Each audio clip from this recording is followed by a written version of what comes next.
नमस्कार। देखिए, आज के इस वीडियो में हम लोग नागरिकता अधिनियम 1955 के बारे में समझेंगे।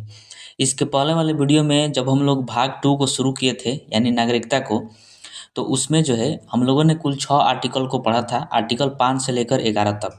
उसको अच्छे से समझा था। उस वीडियो में मैंने आपको बताया था कि ये जो आर्टिकल हैं, इन आर्टिकलों के मदद से आज के डेट में भारत में नागरिकता नहीं मिलती है। अगर वर्तमान समय में किसी व्यक्ति को नागरिकता चाहिए, तो उसको जो है नागरिकता अधिनियम 1955 के द्वारा ही नागरिकता दिया जाता है। क्योंकि जो आर्टिकल 5 से 11 तक थे, वह उसी समय के हिसाब से बनाए गए थे जब हमारा देश आज़ाद हुआ था। उस समय जब संविधान लिखा गया था, उस समय की जो भी कंडीशन थी, उस हिसाब से उन आर्टिकल को सेट किया गया था। इसीलिए वह जो है केवल 26 जनवरी 1950 तक ही लागू थे।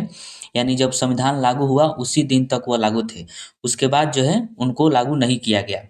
केवल संविधान में उसको वर्णित किया गया, केवल वो संविधान में है। अगर वर्तमान समय में नागरिकता चाहिए तो उस हिसाब से नहीं मिलेगा। उन आर्टिकल के मदद से आपको नागरिकता अधिनियम 1955 के द्वारा ही नागरिकता दिया जाता है। तो आज के वीडियो में उसी को हम लोग पढ़ने वाले हैं, उसको समझेंगे विस्तार से। बहुत इंपॉर्टेंट वीडियो है। इससे जो है एग्जाम में प्रश्न पूछा जाता है। तो वीडियो को ध्यान से देखिएगा। तो चलिए वीडियो को शुरू करते हैं। तो चलिए अब देखते हैं नागरिकता अधिनियम 1955 को। देखिए, आपको एक बात पता है कि नागरिकता से संबंधित कोई भी विधि बनाना हो अर्थात कानून बनाना हो, तो वह अधिकार जो है संसद को दिया गया है। यानी संसद ही नागरिकता से संबंधित किसी भी विधि का निर्माण कर सकती है, यानी कानून बना सकती है। तो संसद द्वारा ही नागरिकता अधिनियम 1955 लाया गया था और इसी के हिसाब से भारत में जो है व्यक्तियों को नागरिक बनाया जाता है, या फिर किसी भी व्यक्ति को अगर भारत का नागरिक बनना हो तो इसी के आधार पर बनता है। एक बहुत ज़्यादा इम्पोर्टेंट प्रश्न पूछा जाता है कि नागरिकता अधिनियम 1955 में अब तक कितनी बार संशोधन किया जा चुका है। तो ध्यान रखिएगा, अब तक जो है कुल 6 बार संशोधन हो चुका है इसमें। वेरी वेरी इंपॉर्टेंट है। सबसे पहला बार संशोधन हुआ था 1986 में। आपसे पहला प्रश्न यही पूछा जा सकता है कि नागरिकता अधिनियम 1955 में पहली बार संशोधन कब हुआ था, तो 1986 में हुआ था। दूसरी बार 1992 में, तीसरी बार 2003 में, चौथी बार 2005 में, पांचवी बार 2015 में और छठी बार 2019 में हुआ था। इस तरह कुल जो है 6 संशोधन हो चुके हैं नागरिकता अधिनियम 1955 में। ठीक है, तो इम्पोर्टेंट है, इसको ध्यान रखिएगा। संशोधन का मतलब होता है कि जो भी गलतियाँ हो गई है उसको सुधार करके अब से लागू कर देना, उसी को संशोधन कहा जाता है। ठीक है, अब देखिए इसी अधिनियम में लिखा गया है कि किसी भी व्यक्ति को कैसे नागरिकता दिया जाएगा।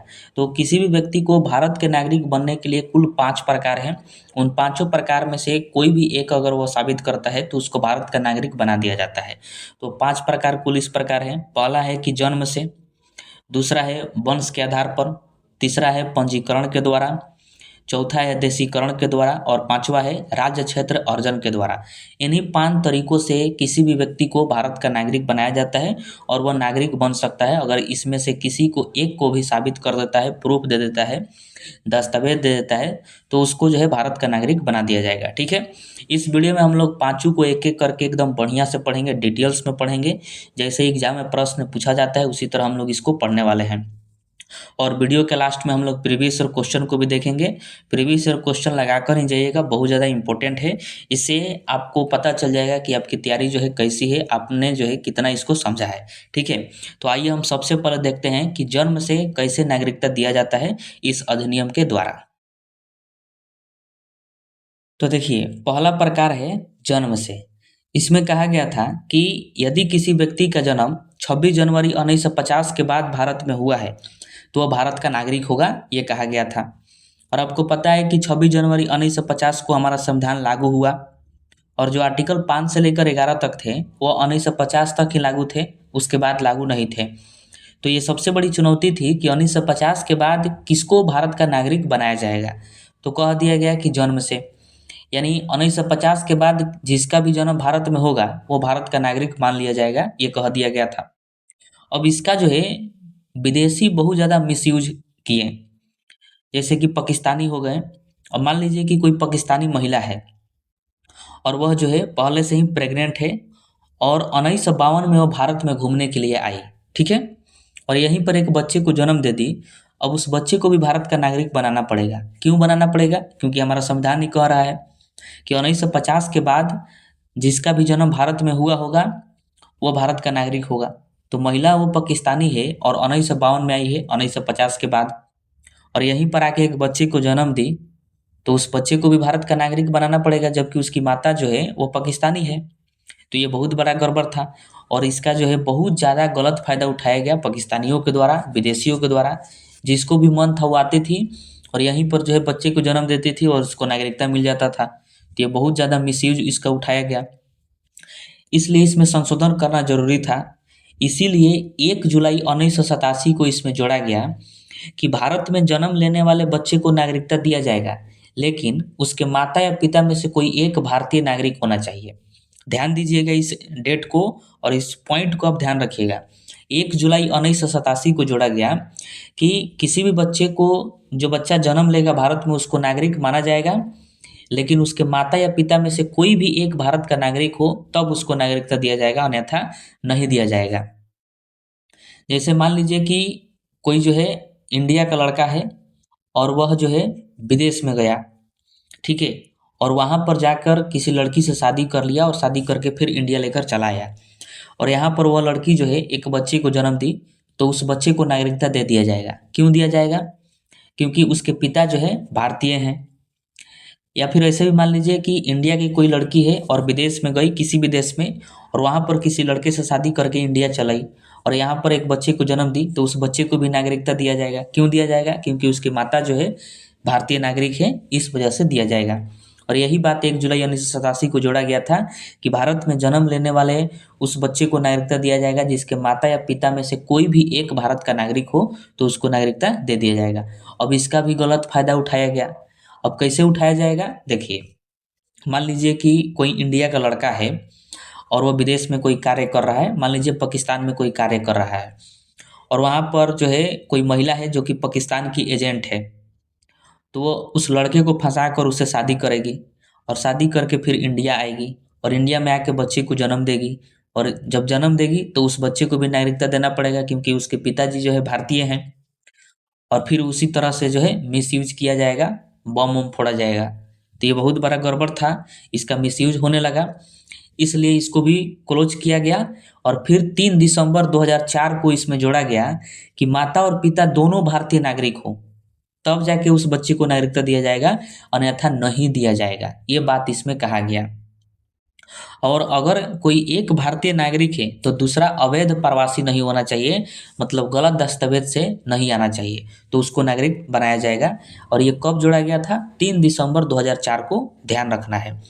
जैसे हम लोगों को नागरिकता मिला है तो कैसे मिला है? जन्म से नागरिकता मिला है, क्योंकि हमारे माता और पिता दोनों भारतीय हैं, तब हमें नागरिकता जो है मिला हुआ है। अब हाल ही में एक चर्चित था, हमने पहले वीडियो में भी चर्चा किया था कि जो सीमा हैदर है और जो सचिन है उसका पति, सचिन जो है वो भारत का नागरिक है, लेकिन सीमा हैदर वो पाकिस्तानी है और वो भी अवैध प्रवासी है, भारत में जो है गलत तरीका से आई है, गलत दस्तावेज के तहत आई है। अब इन दोनों के शरीर से जो बच्चा होगा उसको जो है भारत का नागरिक नहीं माना जाएगा। क्यों नहीं माना जाएगा? क्योंकि उसका पिता जो है भारतीय है, पहला बात। दूसरा बात कि उसकी माता जो है पाकिस्तानी है और वो भी अवैध प्रवासी है। भारत में क्या है, वो अवैध प्रवासी गलत तरीका से आई है। तो हमारा संविधान ये कहता है कि किसी भी बच्चे को नागरिकता तभी मिलती है जब उसके माता और पिता दोनों भारतीय नागरिक हो तब। ये 3 दिसंबर 2004 को जोड़ा गया था, दोनों नागरिक होना चाहिए तब उसके बच्चे को नागरिकता दिया जाएगा। लेकिन यहाँ पर तो सचिन केवल भारत का नागरिक है, सीमा हैदर तो है नहीं, तो उसके बच्चे को नागरिकता नहीं मिलेगा। आगे हम जानेंगे कि किस आधार पर नागरिकता उसको मिलेगा। ठीक है, तो आपको ये ध्यान रखना है कि जन्म से नागरिकता हमने आपको पूरा बता दिया, लेकिन आज फिलहाल आज के डेट में क्या है कि दोनों जो है नागरिक होना चाहिए, माता और पिता दोनों, तभी उस बच्चे को नागरिकता दिया जाएगा। ठीक है, तो देखिए दूसरा प्रकार है वंश के आधार पर। इसमें कहा गया कि विदेश में जन्मा बच्चा भी भारत का नागरिक होगा यदि उसके पिता भारतीय नागरिक हो। यानी इसमें कहा गया था कि अगर विदेश में भी किसी बच्चे का जन्म होता है तो उसको भी भारत का नागरिक माना जाएगा, लेकिन कब माना जाएगा? जब उसके पिता भारतीय हो तब नागरिक माना जाएगा। जैसे मान लीजिए कि भारत का कोई लड़का है और वो विदेश में गया और वहीं पर जो है किसी विदेशी महिला से शादी कर लिया, और वो महिला जो है किसी बच्चे को जन्म दी विदेश में, तो उस बच्चे को भी भारत का नागरिक मानेंगे। क्यों मानेंगे? क्योंकि उसके पिताजी जो हैं वो भारतीय नागरिक हैं। तो इसलिए उसको वंश के आधार पर भारत की नागरिकता मिल जाएगी। अब इस बात पर भारत की महिलाएं जो है बवाल कर दी। क्यों कर दी? क्योंकि उनका कहना था कि केवल पिता के आधार पर ही किसी भी बच्चे को नागरिकता क्यों दिया जाएगा, इसमें महिला शब्द भी जोड़िए, माता शब्द भी जोड़िए, तब हम लोग मानेंगे। इसीलिए 10 दिसंबर 1992 में जोड़ा गया कि विदेश में जन्म लेने वाले बच्चे को भारत का नागरिक माना जाएगा यदि उसके माता या पिता दोनों में से कोई भी एक भारत का नागरिक हो, तो उस बच्चे को भारत का नागरिक माना जाएगा। जैसे मान लीजिए कि भारत की कोई महिला है और वह विदेश में गई और वहीं पर किसी विदेशी लड़के से शादी कर ली और वहीं विदेश में ही एक बच्चे को जन्म दी, तो उस बच्चे को भारत का नागरिक मानेंगे। क्यों मानेंगे? क्योंकि उसकी माता जी जो हैं वो भारत के नागरिक हैं। इस वजह से उसको वंश के आधार पर उस बच्चे को भी नागरिकता दे दिया जाएगा और ये आज के डेट में भी लागू है। इसको ध्यान रखिएगा कि 10 दिसंबर 1992 में जोड़ा गया कि विदेश में जो भी बच्चा जन्म लेगा तो उसको नागरिक माना जाएगा यदि उसके माता पिता दोनों में से कोई भी एक भारत का नागरिक हो तो। ठीक है। अब देखिए इसमें भी एक शर्त था। शर्त यह था कि किसी भी विदेश में जन्मे बच्चे को नागरिक कब माना जाएगा? जब वो रजिस्ट्रेशन करा लेते हैं उसके माता पिता तब।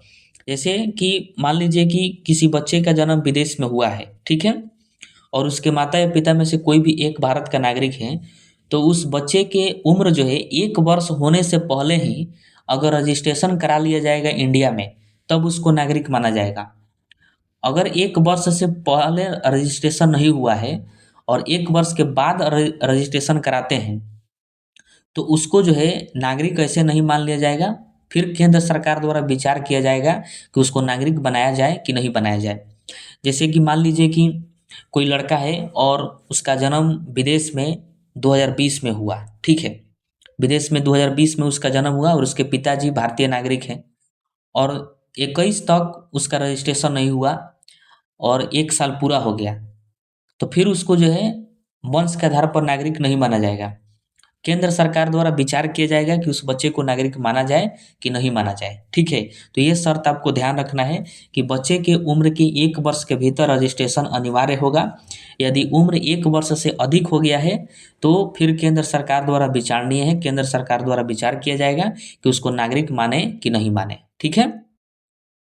इसी में एक बात जोड़ा गया कि यदि किसी नाबालिग को वंश के आधार पर भारत की नागरिकता मिली हो और वह किसी अन्य देश का भी नागरिक हो, तो उसे वयस्क होने के 6 माह पूर्व ही उस देश की नागरिकता त्यागनी होगी, अन्यथा भारत की नागरिकता जो है समाप्त हो जाएगी। देखिए इसको समझिए विस्तार से। जैसे कि मान लीजिए कि कोई भारत का लड़का है, वो विदेश में जाके शादी किया है किसी विदेशी महिला से और वो एक बच्चे को विदेश में जन्म देती है, तो उस बच्चे को तो वंश के आधार पर भारत का नागरिकता मिल जाएगी क्योंकि उसके पिताजी जो है भारतीय हैं, तो वंश के आधार पर उसको नागरिकता मिल जाएगा। लेकिन जिस देश में उसका जन्म हुआ है उस देश का भी तो वो नागरिक हो गया, यानी उस बच्चे को 2 देश की नागरिकता मिल गई।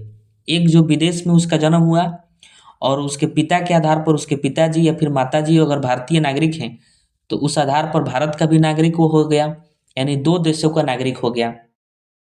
तो अब ये बात आती है कि अब भारत तो एक ही देश की नागरिकता देता है, एकहरी नागरिकता का प्रावधान है भारत में, तो फिर 2 देश का नागरिकता वो कैसे लेगा?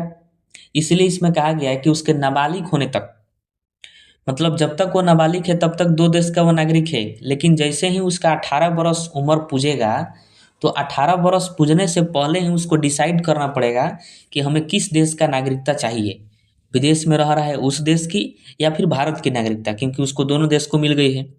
तो 18 वर्ष होने से पहले उसको चूज करना पड़ेगा 17.5 वर्ष तक। ठीक है।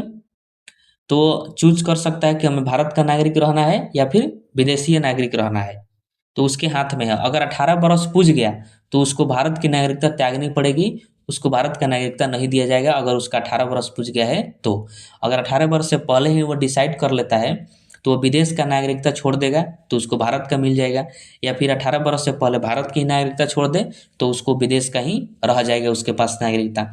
मतलब 18 वर्ष होने से पहले ही उसको डिसाइड कर लेना होगा कि हमें किस देश का नागरिकता चाहिए। ठीक है। तो यही बात इसमें कहा गया है। उसके बाद है पंजीकरण द्वारा। देखिए इसमें कहा गया कि भारतीय मूल के विदेशी व्यक्ति को रजिस्ट्रेशन से भारत की नागरिकता ग्रहण कर सकते हैं, लेकिन उसके लिए रजिस्ट्रेशन से पूर्व 7 वर्ष भारत में रहना होगा। देखिए, पंजीकरण द्वारा में कहा गया है कि जो भारतीय मूल के विदेशी व्यक्ति हैं, यानी जिनके पूर्वज कभी भारतीय थे और वह लोग विदेशों में जाके बस गए और वहाँ की नागरिकता लेकर वहीं पर रहने लगे, तो उनको जो है भारतीय मूल का विदेशी व्यक्ति कहा जाएगा, क्योंकि उनके पूर्वज कभी भारत में रहते थे और वह लोग विदेश में चले गए हैं। अगर वह चाहते हैं कि हमें भारत का नागरिकता मिले, तो उनको जो है सबसे पहले आकर इंडिया में लगातार 7 वर्ष रहना होगा और उसके बाद रजिस्ट्रेशन करेंगे, तब उनको पंजीकरण द्वारा नागरिकता मिलेगी।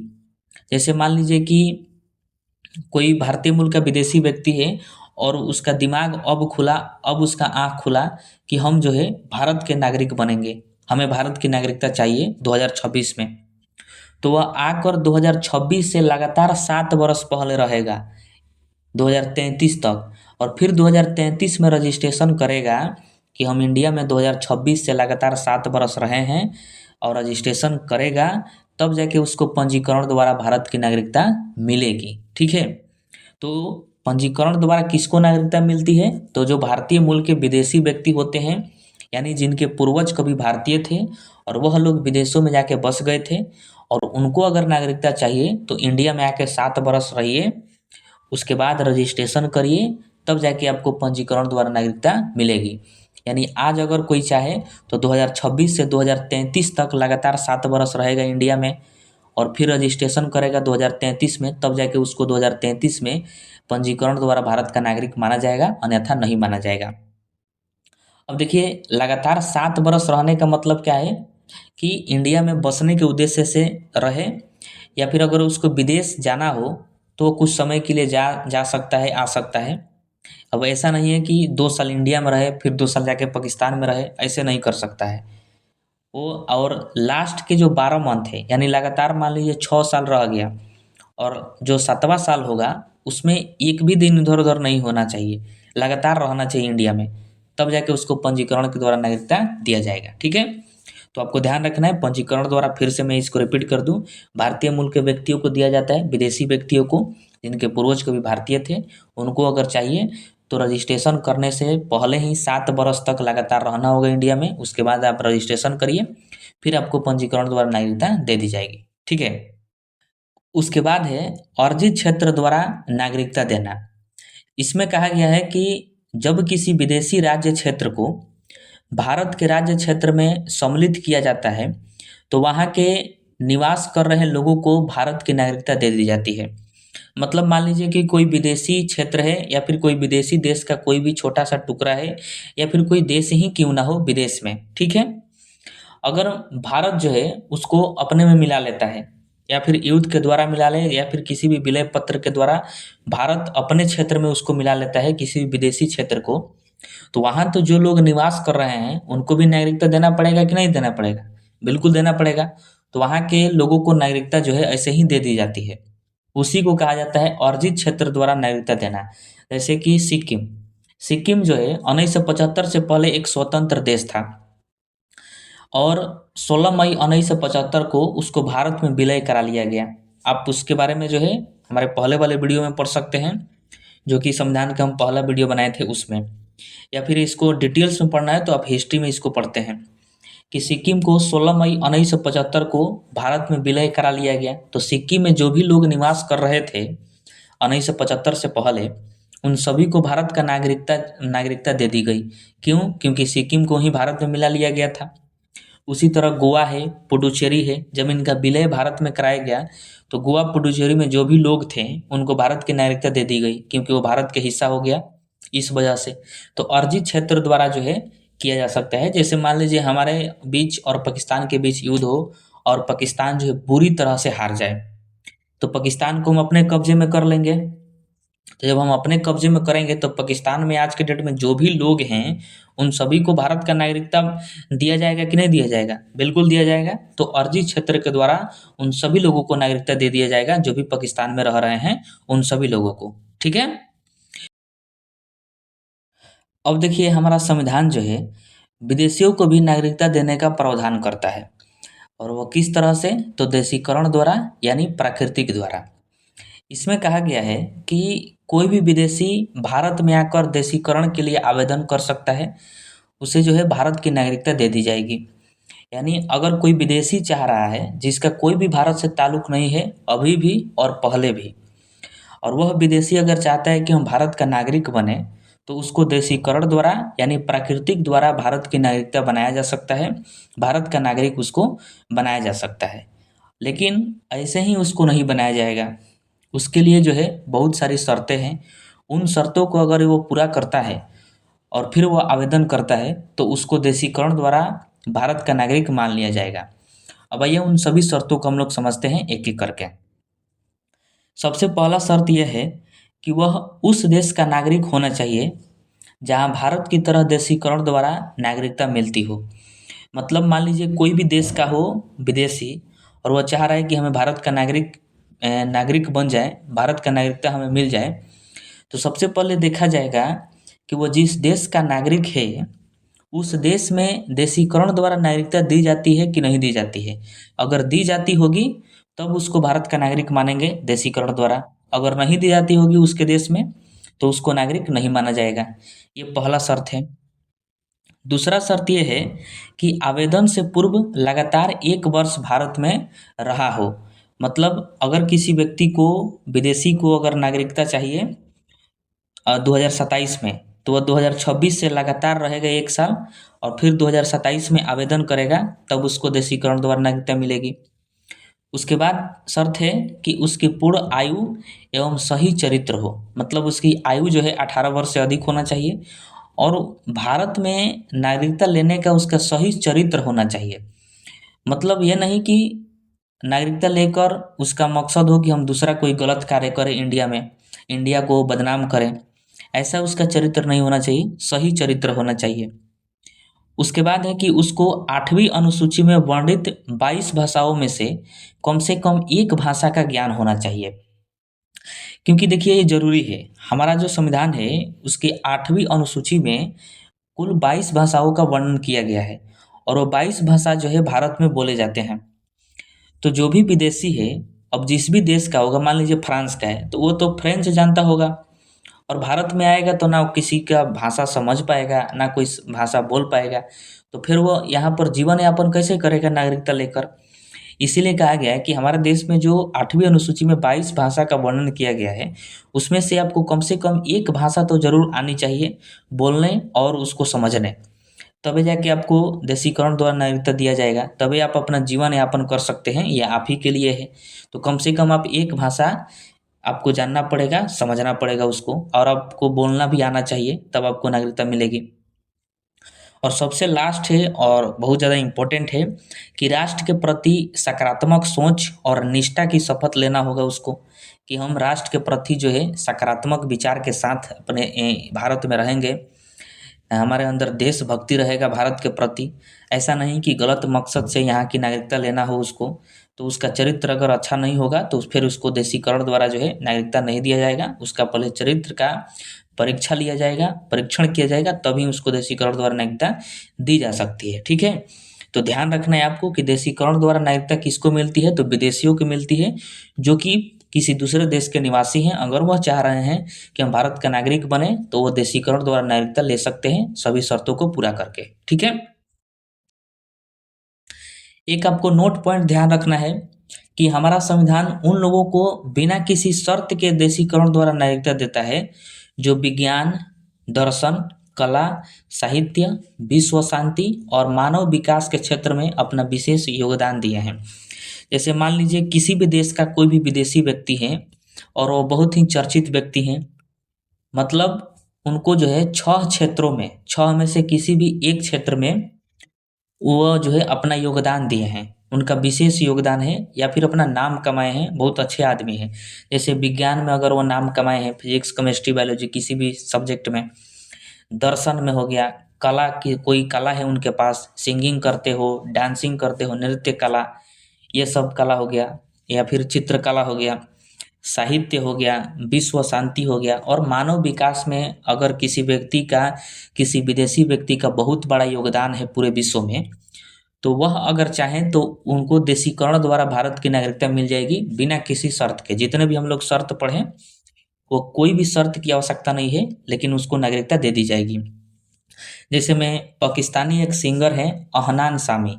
अहनान सामी जो हैं वह सिंगर हैं, यानी उनको एक कला है और वह कला के क्षेत्र में सिंगिंग के क्षेत्र में वो बहुत बड़ा उनका योगदान है। तो उनको भारतीय नागरिकता प्राप्त है, तो देशीकरण द्वारा उनको प्राप्त है। तो क्या यह इन सभी शर्तों को पूरा किए होंगे? नहीं किए होंगे, उनको ऐसे ही नागरिकता दे दिया गया है, क्योंकि ये 6 क्षेत्रों में से एक कला में वो बहुत बड़ा योगदान दिए हैं, इस वजह से उनको जो है भारत की नागरिकता दिया गया है। अब ऐसे ही नहीं दिया गया होगा, वो पहले आवेदन किए होंगे, उसके बाद ही उनको नागरिकता दिया गया होगा। ठीक है। अब देखिए, हम लोगों ने पढ़ा कि अगर भारत में किसी व्यक्ति को नागरिकता चाहिए तो किन किन तरीकों से नागरिकता जो है वह ले सकता है। अब हम पढ़ेंगे कि अगर किसी व्यक्ति की नागरिकता छीनना हो या फिर कोई व्यक्ति है वो भारत की नागरिकता त्याग करना चाहता है, वो भारत में नहीं रहना चाहता है, तो वह क्या कर सकता है। तो देखिए, नागरिकता समाप्त होने के जो है कुल 3 तरीके हमारे संविधान में दिए गए हैं। उन तीनों तरीकों को आपको समझना है। पहला तरीका है कि स्वेच्छा से आप त्याग कर सकते हैं भारत की नागरिकता। दूसरा तरीका है कि बर्खास्तगी द्वारा जो है आप नागरिकता को छोड़ सकते हैं। और तीसरा तरीका है वंचित होना। तो इन 3 तरीकों से जो है आप भारत का नागरिक नहीं रह सकते हैं, भारत की नागरिकता को जो आप छोड़ सकते हैं। आइए इन तीनों तरीकों को हम लोग जो है एक-एक करके इसको समझते हैं कि क्या-क्या इनमें बातें लिखी गई है। तो देखिए, पहला है कि स्वेच्छा से त्याग करना। इसमें कहा गया है कि आप जो है भारत की नागरिकता स्वेच्छा से त्याग कर सकते हैं। मान लीजिए कोई व्यक्ति है और वह भारत में नहीं रहना चाहता है, कह रहा है कि हम भारत का नागरिक नहीं रहेंगे, हम भारत में नहीं रहेंगे, तो वह स्वेच्छा से भारत की नागरिकता त्याग सकता है, वह आसानी से ये काम कर सकता है। लेकिन ध्यान रखिएगा कि जब भी कोई व्यक्ति स्वेच्छा से नागरिकता त्याग करता है और उसका कोई नाबालिग बच्चा है, तो उसकी भी नागरिकता उसके साथ समाप्त हो जाती है। जैसे मान लीजिए कोई व्यक्ति है और वो भारत में नहीं रहना चाहता है और उसके साथ जो है उसका एक 15 साल का लड़का है। तो जब वह व्यक्ति स्वेच्छा से नागरिकता त्याग करेगा भारत की, तो उसके जो 15 साल का बच्चा नाबालिग है, उसका भी नागरिकता समाप्त हो जाएगा। यही बात इसमें कहा गया है, तो इसको ध्यान रखिएगा। एक बहुत ज़्यादा इम्पोर्टेंट है, नोट पॉइंट आपको ध्यान रखना है कि युद्ध के समय आप नागरिकता नहीं त्याग सकते हैं। जैसे मान लीजिए कि भारत जो है, भारत का किसी देश से युद्ध लगा है और आप सोचे कि इसी में हम मारा जाएंगे युद्ध में, तो आप जो है क्या किए कि भारत की नागरिकता त्यागने लगे और त्याग कर सोच रहे हैं कि कहीं दूसरे देश में चले जाएं, तो उस समय आपकी नागरिकता स्वीकार नहीं की जाएगी, त्यागपत्र आपका स्वीकार ही नहीं किया जाएगा, क्योंकि भारत जो है युद्ध में लगा हुआ है। तो युद्ध के समय कोई भी व्यक्ति स्वेच्छा से भी नागरिकता त्याग नहीं सकता है, यही बात इसमें कहा गया है। ठीक है। उसके बाद है एक बर्खास्तगी के द्वारा। इसका मतलब हुआ है कि देश जो है, सरकार जो है आपकी नागरिकता छीन ले, तो उसको कहते हैं बर्खास्त कर देना। भारतीय नागरिक द्वारा किसी अन्य देश की नागरिकता ग्रहण करने पर भारतीय नागरिकता स्वतः बर्खास्त हो जाएगी। जैसे कि आपको जो है भारत की भी नागरिकता मिली है और आप क्या किए कि किसी दूसरे देश की भी नागरिकता ग्रहण कर लिए, तो फिर भारत की नागरिकता जो है आपकी छीन ली जाएगी, भारत की नागरिकता आपकी समाप्त हो जाएगी। तो इसी को कहा जाता है बर्खास्तगी के द्वारा नागरिकता को छीनना। ठीक है। तो आपको ध्यान रखना है कि अगर आप किसी दूसरे देश की नागरिकता लेंगे तो भारत की नागरिकता स्वतः समाप्त हो जाएगी, स्वतः बर्खास्त हो जाएगी। यानी भारत जो है एक ही नागरिकता देने का प्रावधान करता है। आप 2 देश की नागरिकता लीजिएगा तो आपको नहीं मिलने वाला, एक ही देश की आप नागरिकता ले सकते हैं। ठीक है। इसमें भी नोट पॉइंट में कहा गया है कि युद्ध के समय आप किसी भी देश की नागरिकता नहीं ले सकते हैं। ऐसा नहीं कि युद्ध लगा है भारत में तो आप किसी दूसरे देश का नागरिकता ले लिए वहाँ पर जाने के लिए, तो आप नहीं ले सकते हैं, आपको लेने ही नहीं दिया जाएगा। ये बात इसमें कहा गया है। और सबसे लास्ट है वंचित होना। देखिए, इसमें कहा गया है कि केंद्र सरकार कुछ लोगों को नागरिकता से वंचित कर सकती है। यानी केंद्र सरकार को लगे कि ये जो है देश के लायक नहीं है, नागरिकता के लायक नहीं है, भारत में रहने लायक नहीं है, तो उनको जो है नागरिकता से वंचित कर सकती है। अब किन लोगों को वंचित करती है, तो देखिए, पहला है कि फर्जी दस्तावेज से जो प्रवेश किया हो, यानी गलत दस्तावेज से भारत की नागरिकता ले लिया हो या फिर भारत में आ गया हो, तो उसको नागरिकता केंद्र सरकार नहीं देती है। जैसे में सीमा हैदर पाकिस्तानी है और भारत में आई है, तो वो गलत दस्तावेज से आई है, फर्जी तरीका से आई है, अवैध प्रवासी है, तो उसको भारत का नागरिकता नहीं मिलेगा, उसको वंचित कर दिया जाएगा केंद्र सरकार द्वारा। उसके बाद है कि संविधान के प्रति सकारात्मक विचार न हो, कोई संविधान के प्रति जो है गलत व्यवहार करता हो, गलत सोच रखता हो, तो उसको जो है नागरिकता से वंचित कर दिया जाएगा।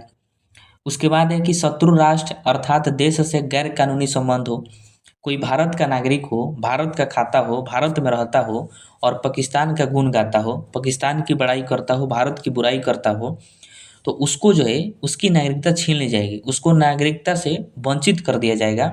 ये बात इसमें कहा गया है। यानी उसका गैर कानूनी संबंध हो पाकिस्तान से, जैसे कोई भारत का है और पाकिस्तान में किसी आतंकवादी संगठन से वो जुड़ा हुआ है ऑनलाइन या फिर कैसे भी, तो उसकी जो है नागरिकता छीन ली जाएगी, उसको जो है नागरिकता से वंचित किया जा सकता है, ये इसमें कहा गया है। ठीक है।